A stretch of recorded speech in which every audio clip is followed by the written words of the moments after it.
The other thing that I really loved, you actually said this when you're on whatever podcast, was the concept of like sexual marketplace value, which a lot of people find this like term offensive. The concept that someone can have a marketplace value, but there has to be some value. If you were to stratify a million people based on their dating apps or their physical appearance, there is a point where someone is in the mean and someone is like out at 1 or 2 standard deviations. What you said I thought was brilliant, because it's the best way I've heard it described, because this is one of the most controversial topics that people have. It's who is willing to get into a committed relationship with you. So your definition, and like women don't like this concept because often they'll believe my market value is based on how many master's degrees that I've earned and what my income is, as opposed to understanding, no, as a man, my value is based on the woman that is willing to commit to me. And as a woman, your sexual market value is based on the man that is willing to commit to you. Those men that you right swipe or you left swipe on dating apps, often these women will think, well, because I left swipe on them, I could get any of these men to commit to me, not recognizing these men are here for short-term sexual access. In fact, that's what the majority of these dating apps are for, is short-term sexual access. And so they'll think, because this man was willing to give me short-term sexual access, therefore I could easily get him to commit, and therefore my sexual market value is here, whatever I define it to be, as opposed to coming to recognition is like, you're single for a reason, and that is because the men that you chose were not willing to commit to you. And so could you go a little bit more into that? I thought that definition was perfect. Sure. I mean, you did a pretty good job already. So yeah, sexual marketplace value is a really touchy topic, but everybody uses it, at least with respect to their own decisions in the sexual marketplace. When your friends tell you that you could do better, that's them using sexual marketplace value as a quantity, if not as a discrete value. But it's still the understanding that some people are better options for you than others, and that your optionality is related to the perceived value of your customers, the opposite sex, basically.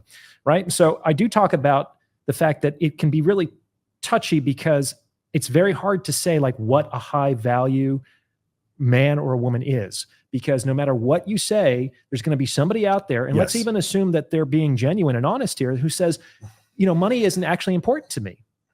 I mean, I'm sure you hear that all the time from women, right? And I don't know if I don't think that that's true in all cases, that's being said. It's certainly socially unacceptable to be too mercenary about that from a woman's perspective. Sure. But let's assume that there are some women out there who said, height don't matter to me. Money doesn't matter to me. Looks don't matter to me. And they might be right. But that's the difference between individual preference and, let's say, preferences at the population level. Okay. So I do talk about number of different sexual marketplace values in the book. There's normalized, perceived, and transacted. And so what you're talking about is transacted sexual marketplace value. On some level, nothing has a value until the point of sale. Yes. And no one really knows how much something is worth until someone is willing to put their money on the table and say, it's worth this much. And if you accept that money, you agree that it's worth that much. If you accept you less, reinforce that value. You reify the value, you bring it into existence. It didn't exist before you accepted that value. If you took less, it would have been worth less. If you held out and eventually received more, it would be worth more, but it's always worth exactly what is being transacted. Okay. Now, given the fact that men are the gatekeepers of commitment and women are the gatekeepers of sex, the transacted sexual marketplace value is gendered between men and women, in the sense that you have to measure a person's point of sale against what is more difficult for them to receive.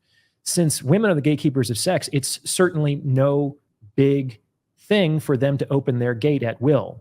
It's much harder for them to get the other side to open their gate. And so that's how we have to measure, let's say, their success rate in the marketplace, and vice versa for men. Does that make sense? Absolutely. 100%. And on top of that, can you actually go into, you did a video recently called the $50,000 beer and why the most attractive women aren't on dating apps. We've been theorizing this and talking about this for a while, but you're the one who actually broke down the math of why that is. So can you dive into that a little more? Sure. The fact of the matter is that there's opportunity costs associated with dating. It's very easy to know why 9s and 10s aren't on dating apps. Yes. Because they're on untraditional dating apps like Instagram and other forms of social media. Like, if you're a beautiful woman, you certainly don't need to market yourself explicitly for a sexual relationship. You just need to exist and put pictures of yourself out there for men to see. And men will notice, because men are constantly scanning their environment for the most beautiful, attractive women, just like women are doing. They're just generally a little bit more surreptitious about it. I'm convinced they kind of have eyes in the back of their head. Yeah. It's very rare that you can catch a woman checking you out. If you do, it's because she wanted you to catch her. Right. She dropped the handkerchief. Absolutely. Yeah. So most women who are that attractive are getting hundreds, if not thousands, of direct messages every day, every week.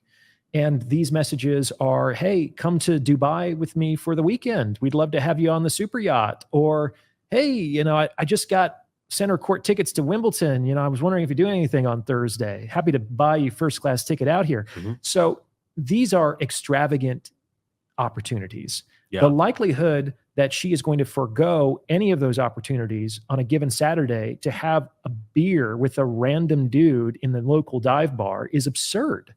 From the guy's perspective, if he bought that woman a drink, it would cost him $10. But from the woman's perspective, it would cost her a trip to Dubai. Cost or Wimbledon. Yeah. Right. So that's a $50,000 beer from her perspective, and no fucking beer is worth $50,000. So that doesn't necessarily mean that women are crass, materialistic money grabbers, because that is a really difficult opportunity to resist over a long period of time. If the roles were reversed and somehow women were coming out of the weeds offering me these fabulous experiences, I probably would do it as well. Anyone who would consider that to be gold digging, just consider if you were paid twice as much to do the same job you're doing now, would you deny that?